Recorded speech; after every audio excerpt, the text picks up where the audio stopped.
ഓർത്തു നോക്കേണ്ട ഒരു കാര്യമുണ്ട്. ശബരിമല നിസ്സാര പ്രശ്നമല്ല. ഇന്ത്യയിലെ ഏറ്റവും ശക്തിയുള്ള ഹിന്ദു ദൈവം അയ്യപ്പനാണ്. ഇന്ത്യയിൽ ഒന്നാകെ മണ്ഡലകാലമായാൽ ശബരിമലയിലേക്കുള്ള ഒഴുക്കാണ്. അവ ചോദിക്കും, ഇന്ത്യയിൽ വേറെ ക്ഷേത്രമില്ലേ? ഉണ്ട്, വേറെ ക്ഷേത്രമുണ്ട്, ആളുകൾ വിസിറ്റ് ചെയ്യുന്ന ക്ഷേത്രമുണ്ട്. പക്ഷേ ശബരിമലയുടെ പ്രത്യേകത എന്താണെന്നറിയോ? അത് വെറും ഒരു ക്ഷേത്ര ദർശനമല്ല. 41 ദിവസത്തെ കഠിനവ്രതം വേണം. 41 ദിവസത്തെ കഠിനവ്രതം, പഞ്ചശുദ്ധി വരുത്തണം.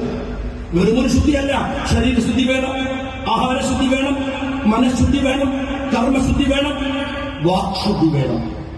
എന്ന് വെച്ചാൽ ആമൂലാഗ്രഹമുള്ള ഒരു വിശ്വാസി എല്ലാത്തിനെയും ശുദ്ധീകരിച്ച അവൻ 41 ദിവസം വ്രതമെടുത്ത് 18 പടികൾ ചവിട്ടി കയറി.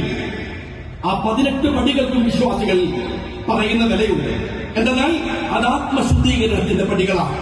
ജ്ഞാനേന്ദ്രിയം, അഷ്ടരാഗം അടങ്ങിയ പ്രതീകങ്ങളാണ് ഈ ഓരോ പടികളിലും അടങ്ങിയിരിക്കുന്നത് എന്ന് ഹിന്ദുമത വിശ്വാസികളുടെ ധാരണയാണ്.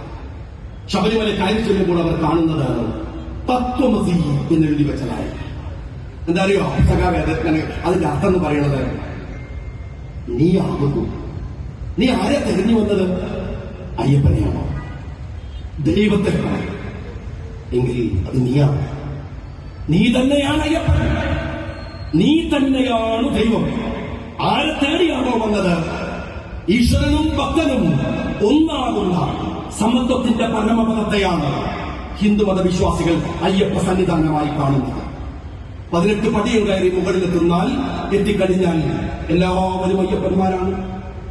അയ്യപ്പന്മാർക്കുന്നത് കൊടുങ്കാട്ടിലാണ്, വിശ്വാസമാണ്.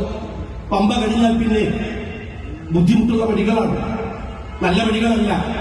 അതുകൊണ്ടാണ് ഇവിടുന്ന് പോകുന്ന അയ്യപ്പ ഭക്തന്മാർക്ക് ഞാൻ അയ്യപ്പ ക്ഷേത്രത്തിനോട് ചേർന്നാണ് എനിക്ക് ഓർമ്മ വെക്കുന്ന, ചെവി കേൾക്കുന്ന കാലം മുതൽ, ചെവി തുറക്കുന്ന സമയം മുതൽ മണ്ഡലകാലമായാൽ എന്റെ തൊട്ടടുത്തുള്ള വീട്ടിലെ അയ്യപ്പ ക്ഷേത്രത്തിൽ നിന്ന് എപ്പോഴും കേൾക്കാം കല്ലും മുള്ളും കാലുക്കുമെത്തെ.